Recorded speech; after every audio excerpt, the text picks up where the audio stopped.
한 보석상이 있었습니다. 근데 그 보석 가게 주인이 장사가 뜻대로 잘 되지 않고 자꾸 힘들어지니까 이제 이걸 팔아치우려고 생각하다가 휴가나 갔다 오자 해서 휴가를 떠나면서 종업원에게 쪽지를 남겨놨어요. 그 메모지에는 이 가게 보석들을 모두 2분의 1 가격으로 다 팔아라. 이제 정리하기 위해 2분의 1 가격으로 팔으라고 했는데 종업원이 그걸 잘못 봤어요. 2분의 1을 2자로 잘못 보고 2배나 높여서 그 가게 모든 보석값을 2배로 올려서 팔았는데 놀랍게도 불티나게 팔리기 시작한 거예요. 보석값을 올리니까. 휴가에서 돌아온 주인이 종업원이 그 많은 보석을 2배의 값으로 팔았는데 깜짝 놀라면서 무릎을 탁 친 거예요. 그래, 맞아. 보석은 싸구려로 팔면 안 팔리는 거야. 값을 올리니까 팔리듯이 보석은 보석답게 팔아야 되는 거야. 진리를 깨달았다는 거예요. 여러분, 저와 여러분은 하나님 보실 때 보석입니다. 근데 올 한 해 싸구려로 그렇게 살지 않았는지, 정말 보석답게 성도답게 살아야 되는 우리의 삶을 하나님이 지켜보시는데 주님 마음이 참 아프고 안타깝게 한 일은 없었는지, 품위 있게 사는 하늘나라 보석이어야 됩니다. 그렇습니다. 성도는 성도답게 살아야 보석처럼 빛나게 되어 있습니다. 우리 그리스도인들의 성경에는 왕같은 제사장이라 보배로운 성도 이렇게 부르고 있습니다. 우리가 하나님의 손에 잡힐 때 보배지만 하나님의 손을 떠나면 그냥 길가에 버려진 조약돌 같은 그런 신세가 돼 사람들에게 이리저리 밟히고 차이는 거예요. 냇가에 버려진 쓸모없는 돌이 다윗의 손에 잡히니까 골리앗을 쳐서 죽이는 물맷돌이 되는 것입니다. 위대한 물맷돌. 어린아이 보잘것없는 한 끼 식량인 오병이어 물고기 2마리 보리떡 5개가 예수님의 손에 받쳐질 때, 주님의 손에 올려질 때 5,000명이 먹고 12강지가 남는 기적을 이루는 거예요. 오늘 2014년 송년주일입니다. 나 중심의 삶을 반성하면서 이제 다가오는 새해는 하나님의 중심, 하나님의 손에, 우리 주님의 손에 잡힌 삶을 삶으로 힘차게 도약하는 영광스러운 예배가 되어 다시 오실 주님의 임박한 재림 앞에 저와 여러분이, 우리 자녀들이 더욱 주님 앞에 보배로운 그리스도의 신부로 세워질 수 있기를 주님 이름으로 축원합니다. 오늘 본문 요한계시록 22장 12, 13절에 보면 보라, 내가 속히 오리니 내가 줄상이 내게에서 각 사람에게 그 일한 대로 갚아주리라. 나는 알파와 오메가요, 처음과 나중이요, 시작과 끝이라 했어요. 여러분, 예수님은 알파 오메가, 시작과 끝이라, 창조자요 심판자입니다. 이 일을 시작하신 여호와, 그 일을 성취하신 여호와, 그 이름을 여호와라니가 그랬으되 너는 내게 부르짖으라. 내가 네게 응답할 것이고 네가 알지 못하는 크고 비밀한 일을 보여주리라. 예레미야 33장은 얘기합니다. 빌립보 1장 6절에는 너희 속에 착한 일을 시작하신 이가 그리스도 예수의 날까지 이루실 줄을 확신하노라. 올 한 해 1일 송구영신일부터 새해를 시작해 하신 하나님이 송년주일까지 우리를 인도하신 줄로 믿으시기 바랍니다. 우리에게 2014년을 시작해 하시고 마무리 짓게 하신 하나님께, 그 알파 오메가이신 하나님 앞에 이 송년주일을 어떤 마음으로 맞이해야 다가오는 2015년 새해가 복된 해가 될 것인가, 우리가 생각하면서 은혜 받는 시간 되기를 바랍니다. 첫째로 오늘의 삶에 대한 결과를 돌이켜보면서 감사하는 날이 되어야 된다는 거예요. 우리 함께 시편 50편 23절 읽습니다. 시작. 감사로 제사를 드리는 자가 나를 영화롭게 하나니 그 행위를 옳게 하는 자에게 내가 하나님의 구원을 보이리라. 아멘. 여러분, 캘리포니아에는요 사막인데 그 사막에 벌새가 있습니다. 이 벌새는 꽃이 보이면 내려가서 거기서 꿀을 따먹습니다. 그런데 독수리는 꽃하고는 관계없어요. 꽃이 만발해도 그냥 지나갑니다. 그런데 저기 양이 죽어 있어요. 썩은 고기가 됐습니다. 그럼 날아가서 얼마나 맛있게 뜯어먹는지 모릅니다. 똑같이 하늘을 나는 새지만은 벌새는 꽃을 향해 날아가고 독수리는 썩은 고기를 향해 날아갑니다. 똑같은 눈을 갖고 있지만은 부정적인 시각을 바라보고 살아가는 사람이 있고 긍정적인 시각으로 살아가는 사람이 있습니다. 우리가 예수 안에 사는 삶은 뉴 빙, 새로운 눈을 가지고 새로운 시각을 가지고 언제나 긍정적인 그런 눈으로 세상을 바라봅니다. 여러분, 우리가 염려거리, 걱정거리, 감사거리, 좋은 일, 기쁜 일, 슬픈 일 다 있지만 성령께서는 우리의 눈을 감사할 거리만 찾아서 헤아려 감사하게 만드시는 거예요. 왜냐? 하나님은 역사의 주권자예요. 우리의 삶을 인도하시는 목자예요. The Lord is my shepherd, I shall not be in want. 시편 23편에 여호와는 나의 목자시니 내가 부족함이 없다. 올 한 해 1월 1일부터 이 시간까지 하나님이 목자가 되어 여러분의 삶을 인도했다고 믿으시면 아멘 하세요. 그러면 그 하나님, 선하시고 좋으신 하나님이, 내가 만나는 모든 사람들이 내가 볼 때 나쁜 사람, 좋은 사람이지만 하나님이 볼 때는 다 합력하여 선을 이루도록 만나게 하신 줄 믿으시기 바랍니다. 그 모든 이벤트에도 하나님의 섭리가 있기 때문에 그 내 삶을 인도해 나가시는 주권자 하나님을 믿으면 감사하는 삶이 된다는 사실이에요. 저희 교회 신은희 권사님께서 지난주에 집에서 이렇게 기도하시다가 무릎 꿇고 기도 오래 하셨나 봐요. 일어서는데 갑자기 발이 저리저리하면서 뒷걸음질 쳐지면서 왼쪽으로 넘어지는 왼쪽 팔을 짚었더니 팔이 뚝 부러진 거예요. 그래서 병원에 급히 실려갔습니다. 멀전시로 가서 수술을 받는데, 수술을 받기 전에 제가 가서 기도하려고 달려갔더니 권사님이 환하게 웃으시면서 목사님 너무 감사해요. 내 머리 안 다치고 손 다친 거 감사해요. 그 옆에 바로 뒤에 책상이 있었는데 거기에 넘어지면서 책상 모서리에 박았다면 머리가 크게 다칠 수 있을 텐데 머리 안 다치고 왼팔 다쳐서 감사하고, 그리고 오른팔이 아닌 왼팔 다쳐서 얼마나 감사한지 몰라요. 나 오른팔로 운전도 할 수 있고 세수도 할 수 있고 뭐 글도 쓰고 난 오른손잡이인데 오른팔로 안 다친 거 해도 얼마나 감사한지 몰라요. 또 더더구나 발로 걸어서 교회에 올 수 있도록, 어제부터 교회 왔잖아요. 교회에 올 수 있도록 내 발 안 다치고 팔 다치고 왼팔 다친 거 얼마나 감사한지 몰라요. 여러분, 그 상황에서 감사거리를 하나하나 헤아려서 감사하는 모습을 보고, 야, 정말 훌륭하다. 사람인 위기와 역경을 만나면 그 사람의 믿음을 알 수 있습니다. 그 역경, 그 환난, 그 어려움을 닥쳤어도요, 원망불평하지 않고 감사하는 걸 보고 참 빛나는 믿음을 가진 믿음의 소유자다, 이런 어떤 생각이 들었습니다. 할렐루야. 여러분, 참새 한 마리도 하나님 허락 없이 안 떨어집니다. 내 머리털 하나님이 다 세고 계십니다. 올 한 해 여러분 일어난 모든 일에 대해서 감사함으로 하나님의 주권을 인정할 때 하나님이 더 놀라운 감사의 제목과 기적을 베풀 줄로 믿으시기 바랍니다. 존 자벳이라는 사람이 있습니다. 이 사람 감사 생활 속에 세 가지 요소가 나타나는데, 첫째 예방제, 둘째 해독제, 셋째 방부제예요. 감사하면 하나님이 방패가 되어서 환난을 미리 예방해 주는 거예요. 해독이에요. 염려, 걱정, 근심 이런 것들이요, 감사하면 저절로 해독이 되어져 버려요. 그리고 이 방부제, 여러분, 방부제는 썩지 않는 겁니다. 이 세상에 변질되지 않도록, 내 믿음이 썩지 않도록 하나님이 보호해 주는 거예요. 여러분, 이 시간 우리 마음속에 불평, 원망거리, 염려거리 다 털어버리고 하나님 감사합니다 고백하면서 새해를 맞이할 수 있기를 축원합니다. 오늘 이 예배가 2014년 한 해도 여기까지 인도하신 에베네셀의 하나님, 그 주님의 손에 감사하는 에베네셀의 기념비를 세우는 축복의 시간이 되면 알파 오메가 되신 하나님께 영광 돌리는 참으로 승리로운 성도가 될 줄로 믿으시기 바랍니다. 두 번째로, 우리는 알파 오메가 되신 하나님 앞에 용서하는 마음을 가져야 합니다. 우리 함께 누가복음 13장 6절에서 9절 읽어봅니다. 시작. 이에 비유로 말씀하시되 한 사람이 보도원에 무화과나무를 심은 것이 있더니 와서 그 열매를 구하였으나 얻지 못한지라. 과원지기에게 이르되 내가 3년을 와서 이 무화과나무의 실과를 구하야 돼 얻지 못하니 찍어버리라. 어찌 땅만 버리느냐. 대답하여 가로되 주인이여 금년에도 그대로 두소서. 내가 두루 파고 거름을 줄이니 이후에 만일 실과가 열면이 오니와 그렇지 않으면 찍어버리소서 하였다 하시니라. 아멘. 자, 여기 한 사람이 포도원에 무화과를 심었습니다. 세상 포도원에 무화과, 성도, 교회를 심었다는 거예요. 근데 3년을 왔는데, 근데 주인이 열매를 얻고자 왔는데 열매가 맺히지 않는 거예요. 3년을 기다렸는데 안 되겠다. 도끼 들고 와서 찍어버려. 차라리 다른 나무 심지. 이렇게 진노해서 찍어버리려는데 과원지기가 나타나서 그 도끼던 주인의 손을 부여잡고 한 해만 하면, 내가 부족해서 그랬으니까 두루두루 파고 거름도 주고 내가 열심히 할 테니까 한 해만 더 유보해 주세요. 그 눈물의 중보가, 간구가 한 해를 더 융보시켜주는 은혜를 얻게 됩니다. 덤으로 한 해를 더 얻게 됩니다. 여러분, 이 무화과가 누굽니까? 바로 세상 밭에 심어진 성도들, 저와 여러분입니다.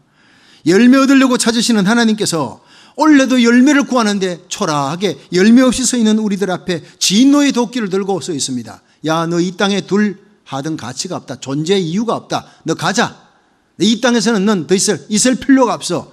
내가 너에게 복음 전하고 하나님 자녀답게 영혼을 건지고 생산하는 삶, 열매 맺는 삶을 살아는데 네 자신을 위해 이기적인 삶을 살았느냐. 가자. 이러는데 하나님 우편에 예수님의 중보기도의 눈물이 한 해만 더 참으소서. 열매 맺게 할 겁니다. 강원지기가 나타나 한 해만 더 기다려달라 사정하는 거예요. 그 주님의 눈물 때문에 우리가 다가오는 2015년 새해를 맞이하게 되는 줄로 믿으시기 바랍니다. 내가 잘나서가 아니라는 거예요. 여러분, 우리는 주님의 간구의 은혜가 없으면 단 하루도 살아갈 수가 없는 자예요. 기억해야 합니다. 당시 실로암 망대가 무너져 18명이 다쳐서 죽었어요.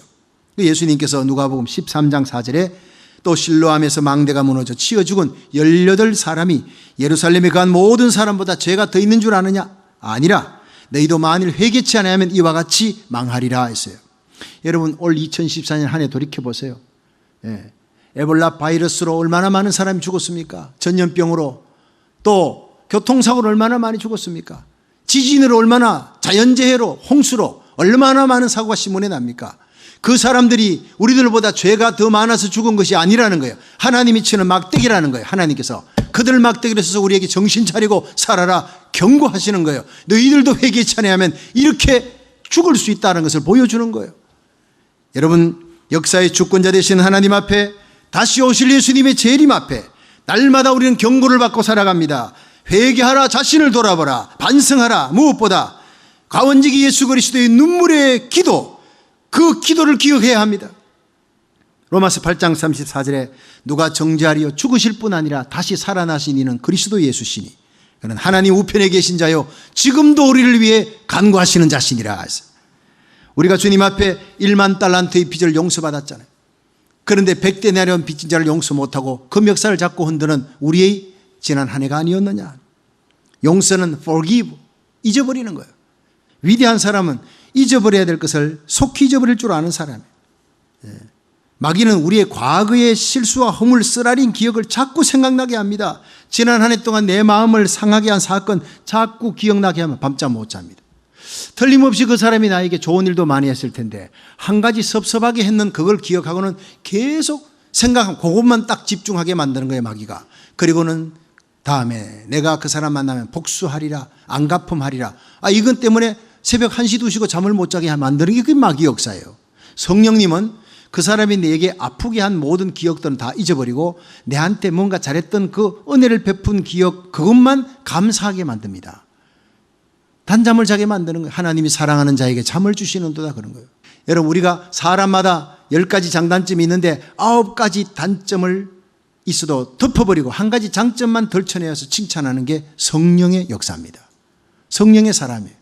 그런데 마귀는, 마귀에게 들린 사람은 9가지 장점은 덮어버리고 한 가지 단점만 그들 그 단점만 꼬투리 갖고 계속 상어 이빨처럼 씹어대는 거예요. 이게 마귀 들린 사람이에요. 여러분, 오늘 성령의 사람이 되기를 축원합니다. 성령의 눈, 긍정적인 눈, 이 영적인 벌새의 눈을 갖고 여러분 꽃을 향해서 싹 날아갈 수 있는, 상대방의 장점만 찾을 수 있는 성령 충만한 사람이 되기를 축원합니다. 그렇습니다. 지난 한 해 동안 우리의 마음을 상하게 한 사건들 자꾸 기억나고 밤잠 못 자게 하는 게 마귀 역사인데, 마음의 이 분노를 다스리지 못하면 아드레날린이 나와요. 이 아드레날린이 과다 분비되면 동맥경화가 오고 이것이 심장에 타격을 주면서 자다가도 죽는 거예요. 이 바로 분노는 자살 행위와 같다라는 이런 글들을 써낸 사람이 시카고 대학의 아브라함 카이퍼 박사입니다. 마음속에 정죄의식, 자책감, 분노 이런 것들이 막 아드레날린이 과다 분비돼요. 그럼 전부 다 그게 혈관을 막고 심장병이 오게 하고 갑자기 죽는 그런 어떤 원인이 된다는 거예요. 마귀는 지난 한 해의 실수와 쓰라린 기억을 자꾸 기억나게 하지만 성령님은 우리를 십자가로 이끌어요. 그리고 하나님이 나를 얼마나 사랑하셨는가 그 사랑을 기억하게 하면서 예수의 보혈로 씻어버리게 하고 쓴 기억을 잊어버리게 만들어요. 내가 용서받았으니 나도 용서하며 살리라, 이런 마음이 물컥물컥 솟아나면서 내 마음이 완전히 하나님의 평강으로 채워지는 거예요. 여러분, 우리 여러분의 삶에 무엇인가 지금 막히고 풀리지 않는 것이 있습니까? 결박당한 것이 있습니까? 마음에 맺힌 것 때문에 그렇습니다. 성경에 보면요, 마태복음 18장에 너희들이 땅에서 매면 하늘에서도 매이고 땅에서 풀면 하늘에서도 풀린다 그랬어요. 이 시간 십자가 밑에 여러분 모든 실수도 허물도 아픔도 괴로움도 억울함도 내려놓으시고 이웃이 내게 행한 모든 쓰라린 기억 다 내려놓으십시오. 그리하여 십자가 밑에서 나도 용서받고 내게 아픔을 주고 고통을 준 자도 용서함으로 이 시간 하늘문이 활짝 열리는 회복과 평강의 복을 누리시기를 주의 이름으로 축원합니다. 마지막 세 번째가 우리는 알파와 오메가 되신 하나님 앞에 도약하는 믿음을 가져야 하는 거예요. 우리 함께 창세기 28장 13에서 15절 있습니다. 시작. 또 본적 여호와께서 그 위에 서서 가라사대 나는 여호와니 너의 조부 아브라함의 하나님이요 이삭의 하나님이라. 너 누운 땅을 내가 너와 내 자손에게 주리니 내 자손이 땅의 티끌같이 되어서 동서남북에 편만할지며 땅의 모든 족속이 너와 내 자손을 인하여 복을 얻으리라. 내가 너와 함께 있어 네가 어디로 가든지 너를 지키며 너를 이끌어 이 땅으로 돌아오게 할지라. 내가 네게 허락한 것을 다 이루기까지 너를 떠나지 아니하리라 하신지라. 아멘. 자, 여러분, 여기 야곱의 위대한 도약이 나온, 도약이 뭡니까? 새롭게, 뉴 빙, 새롭게 된다는 거예요. 과거에는 허물이 많았던 불순종, 불충성인데 이제는 완전히 새롭게 되어 믿음의 거인이 된다는 거예요. 저는 창세기 28장에 나타나는 야곱의 사건을 읽을 때마다 큰 도전을 받습니다. 야곱이 이스라엘로 바뀌는 그런 어떤 때가 언제입니까? 야복 강가였습니다. 하나님 만나면서. 야곱이 하나님 만난 때가 일생에 몇 번 있습니다. 첫 번이 바로 창세기 28장. 야곱의 이름은 속이는 자예요. 남의 것 빼앗는 자예요. 발꿈치 잡는 자. 태어나면서부터 형 발꿈치를 잡고 어쨌든 형과 경쟁하는 거예요. 형을 따라잡으려고 그래요. 결국에는 형이 받는 장자권을 자기가 대신 빼앗습니다. 그 빼앗기 위해서 속입니다. 그리고는 도망을 칩니다. 형에게 잡히면 죽으니까 도망을 쳐서 밧단하란 외삼촌 집으로 가다가 루스라고 하는 황막한 벌판에서 돌베개하고 자는 거예요. 어느 때 형이 어둠 속에 나타나서 칼을 들고 죽이려고 할지 모르니까 자다 깼다 새우잠 자다가 한순간 깊은 잠에 빠졌는데 보니까 사닥다리가 쫙 놓였는데 하늘 끝에 닿았어요. 천사가 오르락 내리락 합니다. 거기서 하나님 음성이 들립니다. 야곱아, 나는 너희 조부 아브라함의 하나님, 이삭의 하나님, 그리고 너의 하나님이다.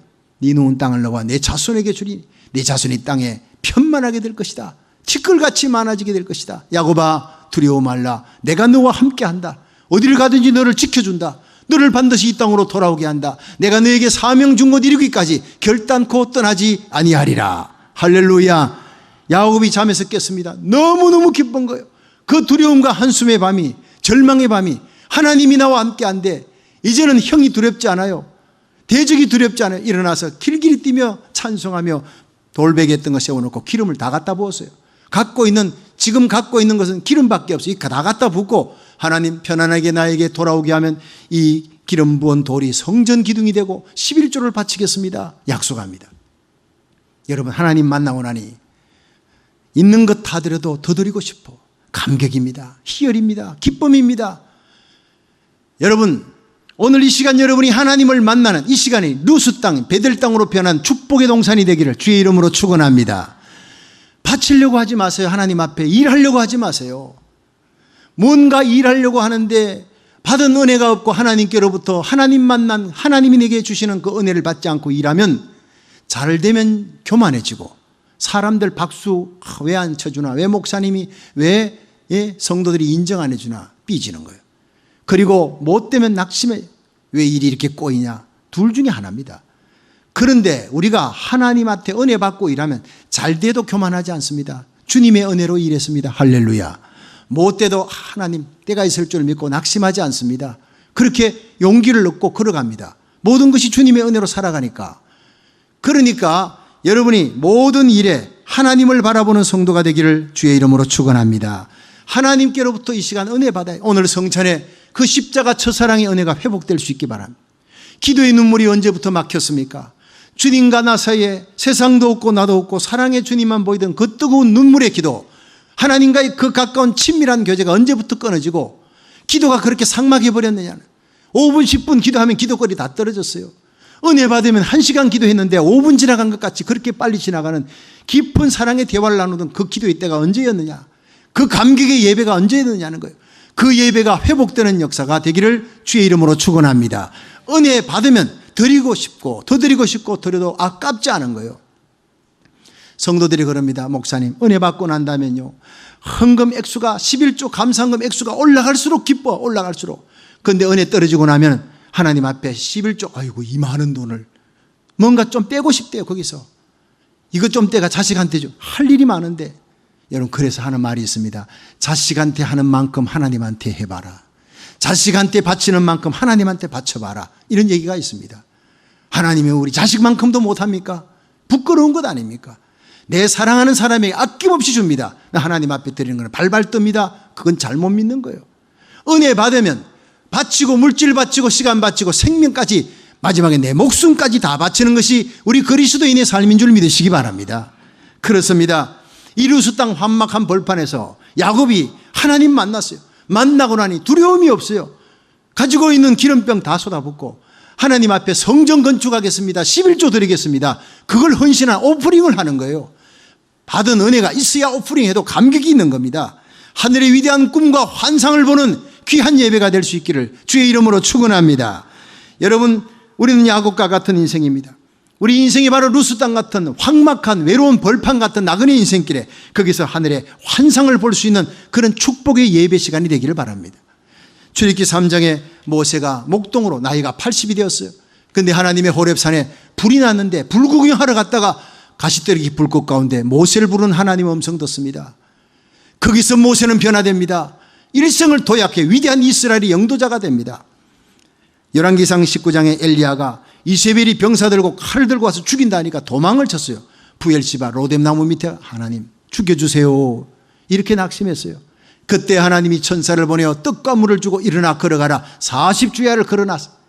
호렙산에 이르러 하나님 음성 듣고 그의 마지막은 회리바람 타고 불수레 불말 타고 성천하는 너무나 영광스러운 성천에, 성경 속에 예수님 외에 성천한 구약의 두 사람 에녹과 엘리야입니다. 엘리야 까딱하면 개죽음 당할 뻔했습니다. 길가에서 죽는 객사할 뻔했습니다. 로뎀나무 밑에 쓰러져 죽기를 구했습니다. 그렇게 죽었다면 오늘의 엘리야는 아무도 존경하지 않을 겁니다. 그러나 하나님이 찾아오셔서 천사를 보내 떡과 물을 주고 용기와 힘을 주어서 거기서 도약하는 인생이 되고 호렙산까지 걸어가 40주야를 그 떡 한 조각 먹고 걸어가는 힘이 어디서 납니까? 그리고 그는 거기에서 마침내 하나님 음성 듣고 회의바람 타고 사명 끝나고 불수레 타고 불말 타고 올라가는 영광스러운 성천을 하게 된 것입니다. 여러분의 인생이 영광스러운 착지가 되기를 주의 이름으로 축원합니다. 하나님을 만나면 되는 것입니다. 요한복음 21장에 디베랴 바닷가에서 베드로가 부활의 예수님 만났지만 빈 배 타고 가가지고 고기 잡았지만 밤새도록 잡았으나 한 마리도 잡지 못하고 돌아오는데 무태서 예수님께서 배 오른편에 그물을 던져라 순종하고 던졌더니 153마리가 잡혔으나 그물이 찢어지지 아니하는 거예요. 주님의 말씀에 순종하면 찢어지지 아니하는 내 잔이 넘치는 복을 받게 될 줄로 믿습니다. 묵가에 와서 예수님과 만나 네가 날 사랑하느냐 3번 묻고 내 양을 먹이라 내 양을 치라. 결국 이 사도 베드로가 디베랴 바닷가에서 탄생합니다. 주님의 손에 잡혀 주님을 배반하고 도망쳤던 베드로 다시 붙잡혔어요. 성령 받고 오순절 마가의 다락방에 성령 받고 대사도로 십자가 거꾸로 달려 죽기까지 충성합니다. 사도행전 9장에 핍박자 사울이 다메섹 넘다가 부활의 예수님 만나고 그 인생이 도약합니다. 완전히 새로 바뀌어 위대한 전도자가 됩니다. 여러분, 바울이나 베드로나 엘리야나 모두가 다 넘어지고 쓰러졌던 인생입니다. 배반했던 인생입니다. 그러나 예수님을 만나고 변화된 후에 그 인생의 위대한 사도로, 여러분 사도행전에 나타나는 위대한 하나님의 사람으로, 히브리서 11장에 나오는 위대한 믿음의 거장으로 존귀하게 쓰임받은 줄로 믿으시기 바랍니다. 여러분, 오늘 이 시간에 낙심하는 인생이 있습니까? 내 인생은 왜 이런가? 우울하고 낙담하지 마십시오. 오늘 이 시간 하나님을 만나는 예배가 되기를 축원합니다. 위기가 뭡니까? 어떤 분은 이 위기는 곧 하나님 만나는 기회다. 위험은 곧 하나님 만나는 기회다. 이렇게 해석하는 분이 있습니다. 멋있지 않습니까? 우리 인생의 역경과 고난과 슬픔과 주저앉을 수밖에 없는, 낙담할 수밖에 없는 상황이 하나님을 만나는 축복의 기회가 될 줄 믿으시기 바랍니다. 1930년대에 미국이 대공황에 접어들어서 많은 공장이 문을 닫았어요. 공장만 문을 닫은 게 아니라 대학가도 문을 닫아요. 미국이 아무리 지금 대공황이라 하지라도 여러분, 대학가가 문을 닫는 법은 없었어요. 미국 역사에 대학가가 문을 닫은 게 1930년대 대공황입니다. 학비를 낼 수가 없으니까 사람들이 실업자가 막 길거리에 넘쳐납니다. 그때 J.J. 레스코라고 하는 신자가 기도했습니다. 하나님, 이 사람들 넘쳐나는 실업자들 저들을 위해서 내가 뭘 할까 했더니 하나님께서 네 가진 모든 재산을 팔고 주식과 모든 투자했던 것들 다 팔아라. 그리고는 네가 건물을 지어라. 맨하탄 한복판에 크게 바위를 뚫고 건물을 쫙 지어 올려라. 그래서 그 사람이 자기 모든 주식, 투자했던 것들, 재산 다 팔아가지고 건물을 짓습니다. 10층, 50층, 70층, 100층, 102층까지 올라갑니다. 이것이 바로 유명한 미국의 상징인 엠파이어 스테이트 빌딩입니다. 여러분, 미국의 대표적인 상징적인 건물인 엠파이어 스테이트 빌딩이 번영할 때 지은 것이 아니라 미국의 대공황 때 지어졌다는 거예요. 하나님의 음성을 듣고 도약하는 믿음으로 지은 것입니다. 위기를 축복과 도약의 발판으로 삼은 것입니다. 여러분, 우리 인생에 찾아온 위기를 축복과 도약의 발판으로 삼는 인생의 성공자가 될 수 있기를 축원합니다. Crisis is the chance to meet our Lord. 우리의 위기가 하나님을 만나는 기회가 됩니다. 그렇습니다. 이 패역한 시대에 우리는 하나님을 만나는 기회로 삼을 수 있기를 바랍니다. 이번 7일 여리고 특별작정 새벽기도에는 우리와 우리 자녀들이 함께 새해를 시작합니다. 동시통역으로 예배가 진행됩니다. 하나님 만나는 축복의 시간이 될 것입니다. 황량한 누수 땅 같은 세상에 베델의 축복을 체험할 수 있게 될 겁니다. 시편 46편 5절에 보면 하나님이 그 성중에 거하심에 성이 요동치 아니할 것이라 새벽에 하나님이 도우시리라. 여러분, 홍해바다 언제 갈라졌습니까? 새벽에 갈라졌어요. 요단강 새벽에 갈라집니다. 여리고성 새벽에 일어났어요. 마지막 7일째는 새벽에 일어나 7일을 돌고 소리치니까 무너졌더라 했어요. 여러분, 만나가 언제 내립니까? 새벽에 만나가 내려요. 아침에 햇살이 떠오르면 동이 트면 만나는 쓰러졌더라, 녹아졌더라, 못 먹는 거예요. 예수님 새벽에 부활하셨습니다. 여러분, 새벽에 하나님이 도우십니다. 알파 오메가 되신 하나님, 역사의 주권자 되신 하나님을 새벽에 체험해서 감사하는 성도, 용서하는 성도, 도약하는 믿음의 성도로 밝아오는 2015년 새해에는 주님과 동행하는 형통과 승리의 한 해가 될 수 있기를 주님의 이름으로 축원합니다.